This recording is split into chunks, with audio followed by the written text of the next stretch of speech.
Hi. Hi, Anna. Can you hear me?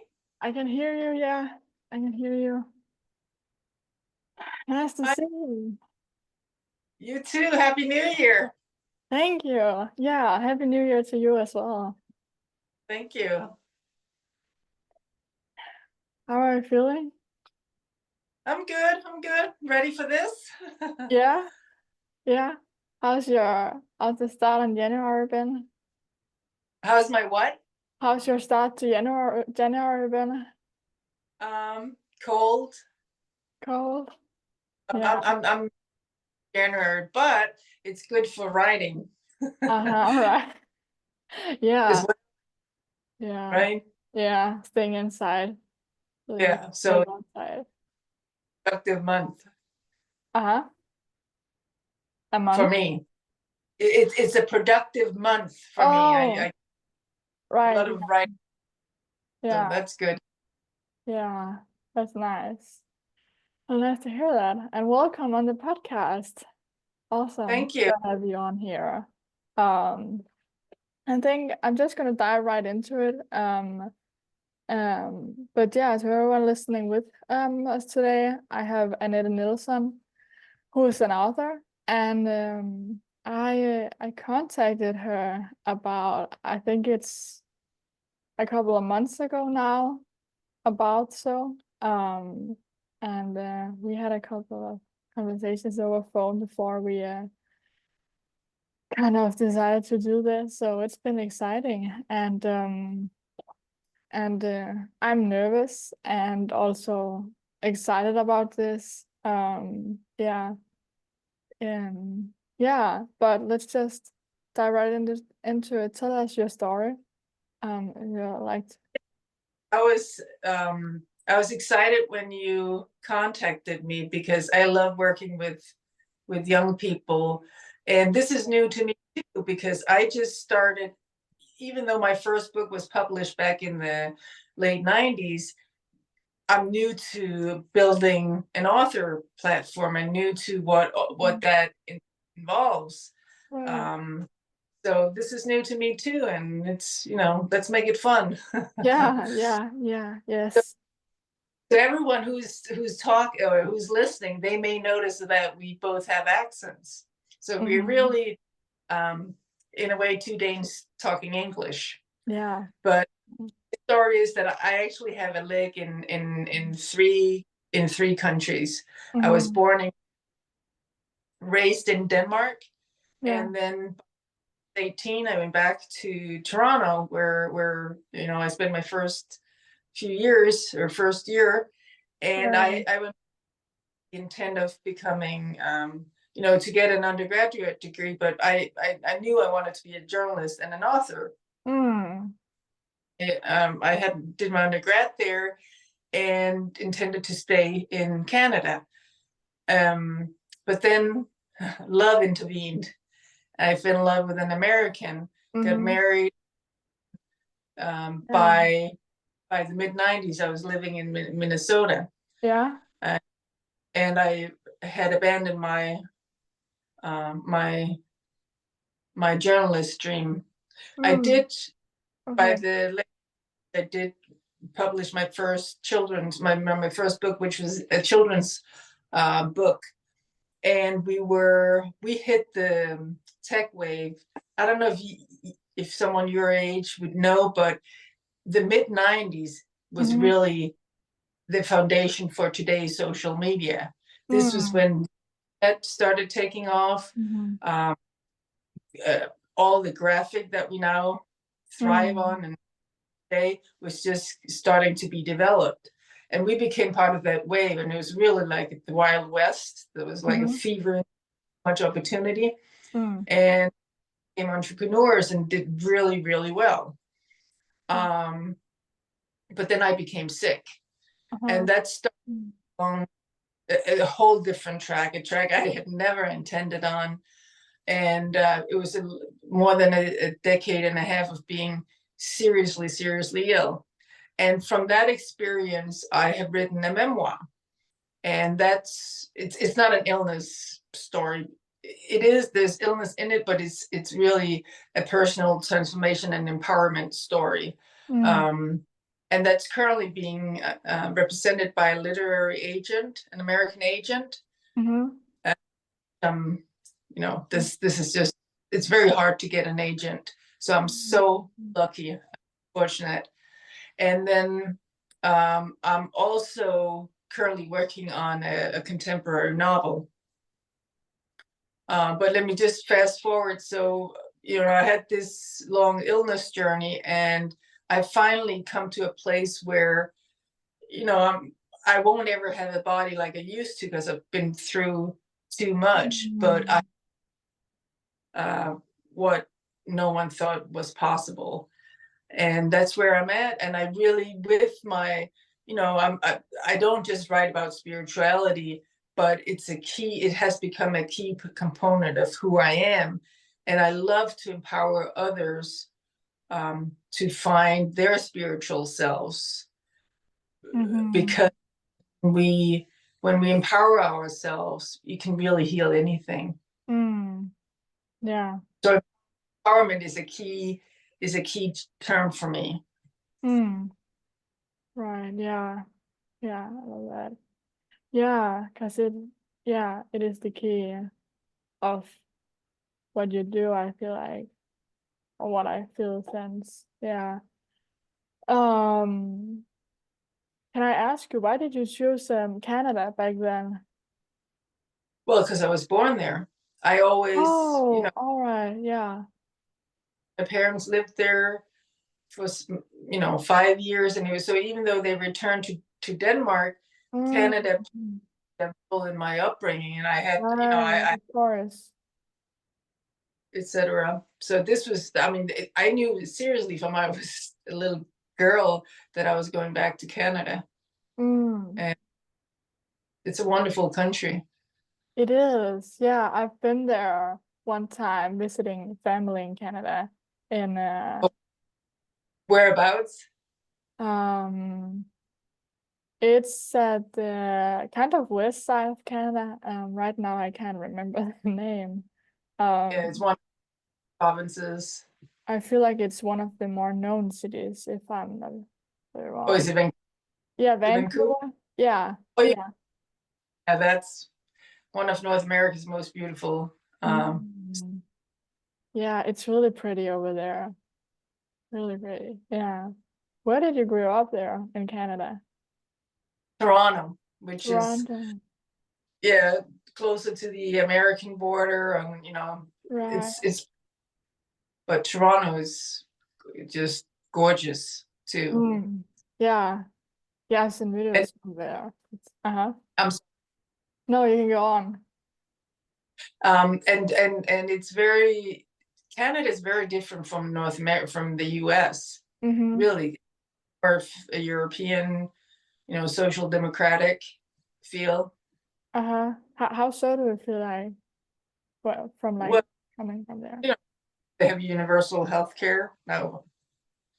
Uh-huh. So there's That's more of a safety net than in the US. So it shares some of the European values. right. Yeah. Yeah. Okay. Yeah. So let's go to the book Rafters. Tell about your book Rafters. My book Rafters. What So it's what about. Yeah. Rafters, that it's, you know, is published, traditionally published in 1990s, and it's Right. really a good example of how the world has changed, because being author back there then was, you know, I got a book contract, I wrote a script, and it was, you know, there was some back and forth with the editor, but that was it. Now today, an author, writing is just maybe a third of your work. You have to have a platform, you have to promote, you have to market, you have this whole host of you know, responsibilities that's on you. In addition, really have a lot, in general, you have a lot less time for writing, because you have these other parts, But Right. the upside to that is that and I guess I can only speak for myself, but the Mm-hmm. upside, you build a lot of community in doing these. Mm. I got to know you, right? Right, right, exactly. Yeah. Yeah, And the other part I wanted to mention about yeah. Raft is what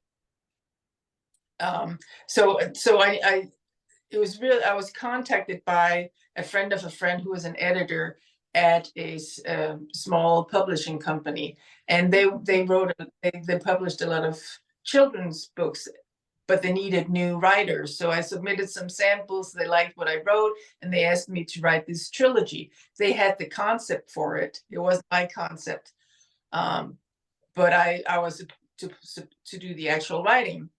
Right. And do you do you know political correctness?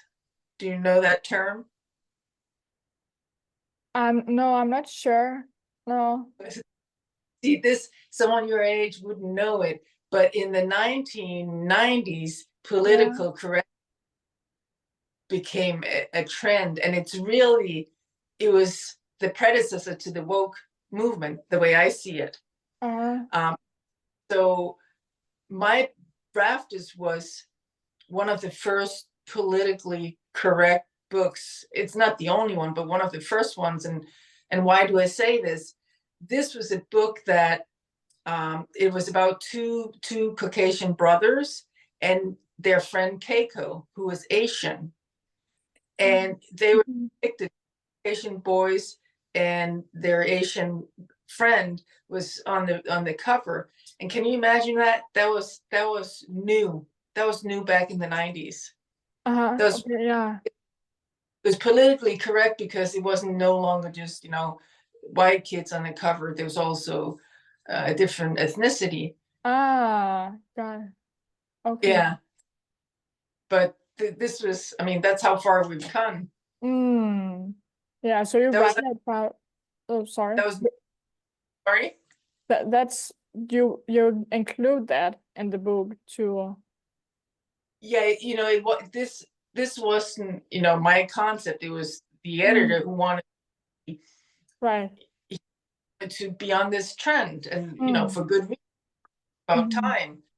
But I guess I'm trying to make a comparison to from then to now, how far we've come. Yeah. Yeah. Yeah. Not yet, but imagine not. I mean, I just think, Yeah, it's pretty amazing how far we come with that. Yeah, it is. I yeah, remember this, I don't know if it's too kind of if you can compare it, what if one can compare it to that. But I remember when I was a child, there was this book, and I think it's something that's been talked a lot about in the newspapers for some periods of time, um, with like, I don't even know if I should remember or like mention this because I don't feel like I know enough about it to like explain what it's about. So I'm just actually gonna do that. But yeah, it is pretty amazing how it's changed with like showcasing different ethnicities and like as the first page of a book, because that is important, the representation of that. yeah. Um, And people of different backgrounds and ethnicities still don't feel we're there, mm, but that was the start of it back then. yeah. So, but then it's supposed to be a trilogy, Mm-hmm. and then I became ill and couldn't. I was unable to do the second and the third book. Mm. Oh, okay, yeah. Okay. Did anyone else write that then, or how's it been? They actually did. They asked permission to write the second book and use my name. Uh-huh. Um, the publishing company. So there is another book. I've never read it. I don't have a copy of it, but they did use the same name. And Mm. then they was acquired by a bigger publisher, and they never got to finish the trilogy. Mm. So there are two books there. Okay, 2 books there. All right. How do you feel about that? Like having the second book of something you were supposed to write being done by someone else. Uh, it's so far, it's so long ago. Mm-hmm. And I remember when I agreed to it that I was so sick. I was just like, whatever, do whatever. Mm. Um, Mm. but also, Rafters was my first book, and it's special in that I became an author. You can claim to be an author Mm. when you have published, but Right. this have now written and is sooner or later it's going to get published. Mm-hmm. It's more mine because it's the concept. Everything from the first letter is something that came from me. It was not someone else's concept. Mm. Right. uh, but Rafters and that whole the relationship with the editor, etc., gave me an insight into how publishing works. So I wouldn't be without that experience, of course. Mm. Mm. Right. Yeah, that's brought something to you as well. I'm sorry. Yeah, that's brought something to you as well on that journey. Yeah. Yeah. Mm. Yeah. I think you wanted me to dip into the intersection between health and spirituality, Yeah, that's the next question I was thinking about. because that's really, in a broad sense, what my memoir is about, the intersection of health and spirituality. Uh-huh. I was about 30 years old when I became ill, and Right. spirituality was not, I it wasn't something I was conscious of, or you know it was like a foreign land, a closed land to me. But let me Mm. just explain how, what happened to me. Yeah. I was Yeah. um, I had earned this very privileged life because my husband and I, um, were entrepreneurs, and we were very successful. So I had everything that you could possibly want in terms of material wealth, and Mm. yet I had unhappier. And suddenly I was diagnosed with Crohn's, which is an autoimmune disease, Mm-hmm. and it's a bowel disorder. And in fast motion, there are many ways that you can have Crohn's. I had a very, very severe case of it, Mm. and I developed any and all complication. And in within a few years, I had had several surgeries. I've been in a coma, in and out of hospitals. So a very, very severe case of it. And I had a body that was completely out of control, and that made me feel powerless Mm. because I had no control of my life. I had no control of my Right. body, and the whole journey I then went on to even though I was so sick, I always knew that I could heal. I didn't know Mm-hmm. how, but I kept looking. Um, and in the end, it was empowerment that was the answer. When we empower ourselves, we can heal. Mm. Yeah. It was a long journey back to figure that out, and there's a lot of issues that had to be cleared out of the way. But empowerment is really the key to healing parts of yourself, Yeah. in my Mm. opinion. Right. Yeah, it is. It is definitely. Yeah. You have been lately writing about soul and an ego. We talked a bit about this over phone, and I yeah, I would love for you to explain us about um the difference really between soul and ego, and how it can either help us and empower us or limit us. Yeah. Yeah. So I made this like a little mini lesson from everything that I have learned Mm-hmm. over this. And I guess the title is Who Leads You, Soul or Ego? Mm-hmm. So soul and ego are two aspects of being human. So when you come from soul, you're really coming from a place of love. And Right. when you come from ego, you come from a place of fear. So soul equals love, and fear ego equals fear. Now Mm. both are Yeah. human, right? But fear is designed to be used in specific situations, like when you're in danger and you need to get away or strategize Right. for how to protect yourself. It's not intended as a 24/7 way of feeling. Yeah. But today's society is so fear-based. There's so many fear Mm. triggers, that many of us live in a constant or near constant mode of being anxious or fearful. So Mm-hmm. I this little mini lesson or tool to understand more about soul and ego, because when you understand, you can start to react differently. Mm. Yeah. So all emotions, reactions, your behaviors, and motivations, they either come from soul or ego, meaning from love or fear. Mm-hmm. And you can Yeah. Yeah.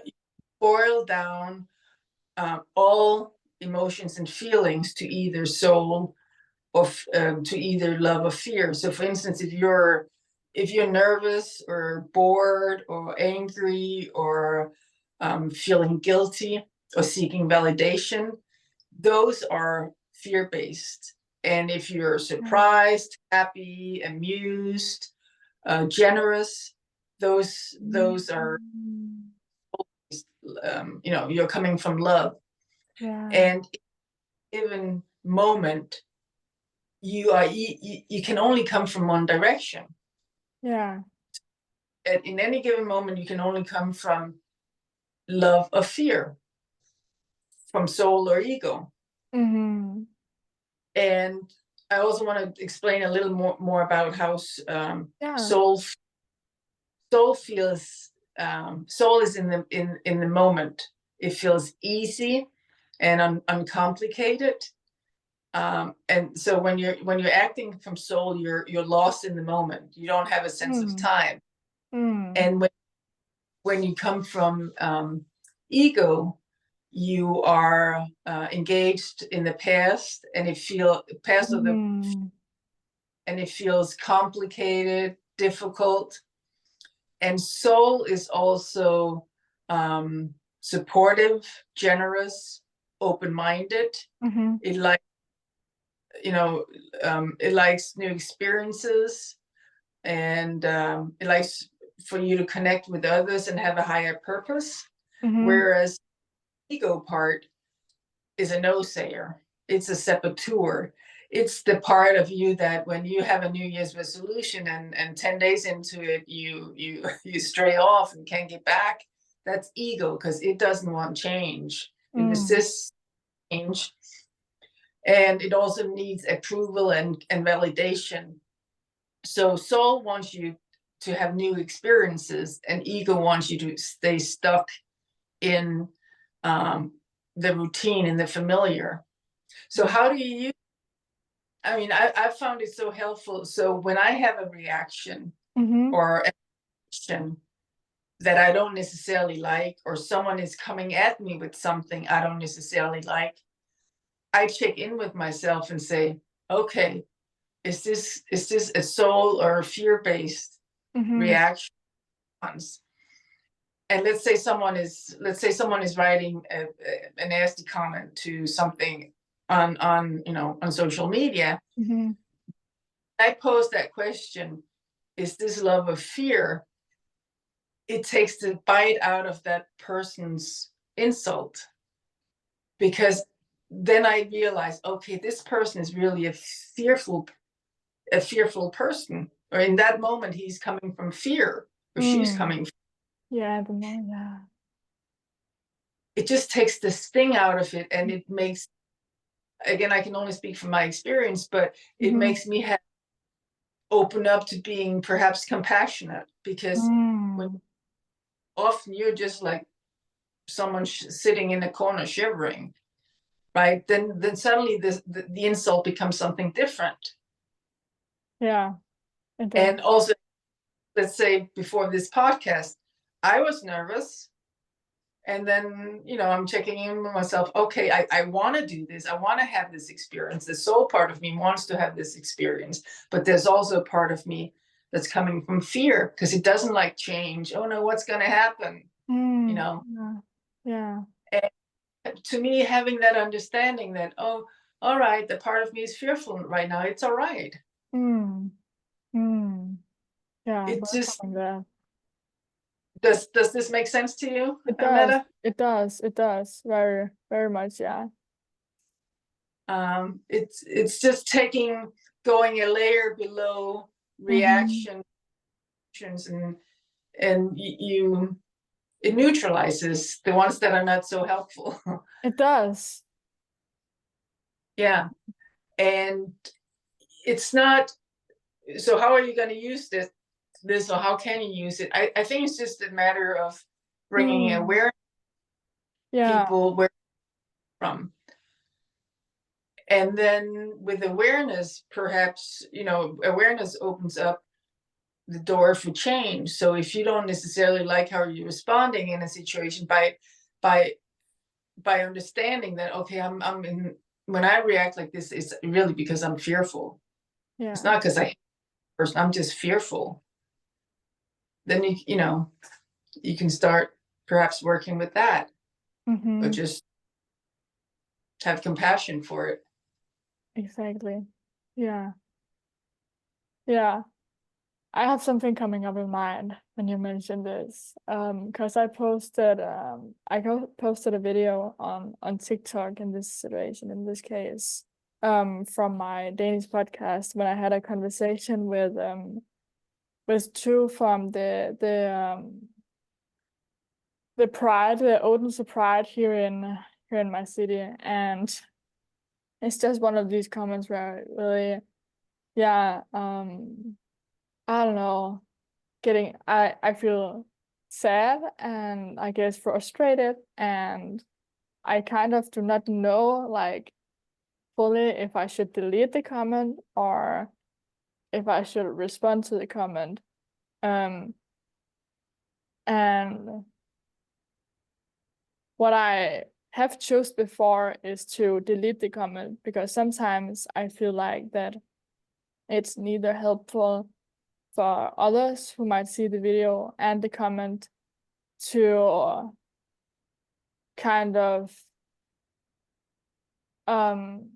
reflect them into themselves, or like if they see themselves and find this video helpful, but then like see the comment, because I've been there before as well, like seeing a video that really helped me or supported me in something, and then seeing the comments and being like, oh, okay, what's this about? Where does this desperation of thoughts or despair come from?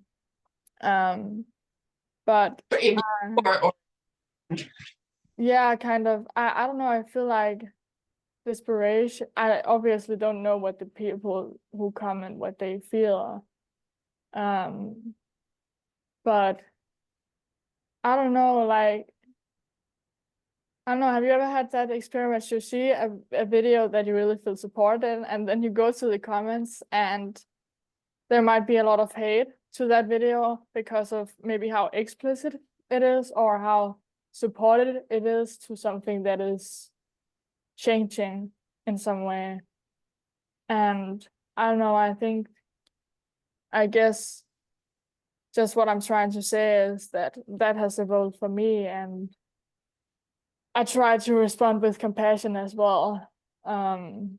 Yeah, by sending a heart or yeah. Right. But I think you're actually doing what this little who leads you soul or ego. Yeah. Like you're not to this hurtful, there's a hurtful comment, and Yeah, you're not automatically, typing something hurtful back, but you're exactly. standing back saying, discerning, okay, this is not helpful for the purpose of the video, Mm-hmm. so I'm gonna delete or hide the comment. Mm-hmm. And yet, as you're trying to, come from a place of understanding, but you're still setting your boundaries by deleting it. Right. Yeah, Yeah, right. Yeah. yeah. Yeah. So just from soul or from, with love doesn't mean you certainly have to respect your boundaries and create boundaries. Mm. Yeah. So I actually think from what you're explaining, you're you're doing this. Yeah, I feel like so. That's really important to remember one's boundaries in that. I didn't like think about that as an aspect in that. Or I guess I have been, but not like consciously thinking that was a boundary actually for me to do that. Oh, So I think putting up a healthy boundary, because it's not, yeah, the person didn't want a dialogue, right? He just right. wanted to out. Yes, Yeah. exactly. Yeah. Yeah. Yeah. And yet you saying you were trying to go below his response and saying, okay, he's desperate, or looking at the fear below it, not just making it, looking at the personal attack. Yeah, exactly. Yeah. Yeah, exactly. Yeah. Yeah. Um, yeah, thank you for sharing. And that's kind of the question, or that is the questions that we've been talking about, planning for today. Yeah. Um, Do we have time for one more thing? yeah, yeah, Because there's 7 minutes until Zoom will log out, but yeah, we can do that. Yeah. so one of the things that I have learned in my, my journey of empowerment is that Yeah. in order to live a healthy, balanced life, you Mm-hmm. need to know both your physical body and your soul. Like they're a team. And Mm. all societies in the past have nourished um, a connection to soul. And by soul, there are many ways of describing soul: the divine, God, the universe, the Mm. collective soul. But in contemporary society, we have become so material and focused on the material and on the physical. And in general, we have forgotten this connection to something bigger, something outside our physical reality. Mm-hmm. And I learned on my journey that whenever I had a physical ailment or disease, there was always something not aligned in my soul. Mm. And when I did to that, that enabled me to heal physically. Right. My point is that we need to both nourish the physical with healthy diet, exercise, sleep hygiene, etc., but we also need to develop a connection and honoring of our soul, Mm-hmm. because you need both in order to lead um, a healthy life. I think a Yeah. balanced, Yeah. and that, yeah, does that make? It does. It does. Yeah. Yeah. Having both in consideration for sure. Yeah, It does. It does. Yeah, because if you or not if, but when we do like one part, as you just said, it you only will, have huh? you only have a person, and develop, nourishing your soul doesn't have to be something, mystical. When it's really about being in the moment, being coming from soul, being lost in the moment, engaged in the moment. And sports is one way of doing it, Yeah. Right. Yeah. So right? you talked about, yeah, it is. Yeah. Yeah. I just had something come to mind, but it disappeared again. But yeah, that's, yeah. And I think that's really interesting because I feel like one thing that I became really aware of is, or I don't know if I became aware, but I've just realized now how much it has helped me. Meditation has helped me in sports, like being in the moment and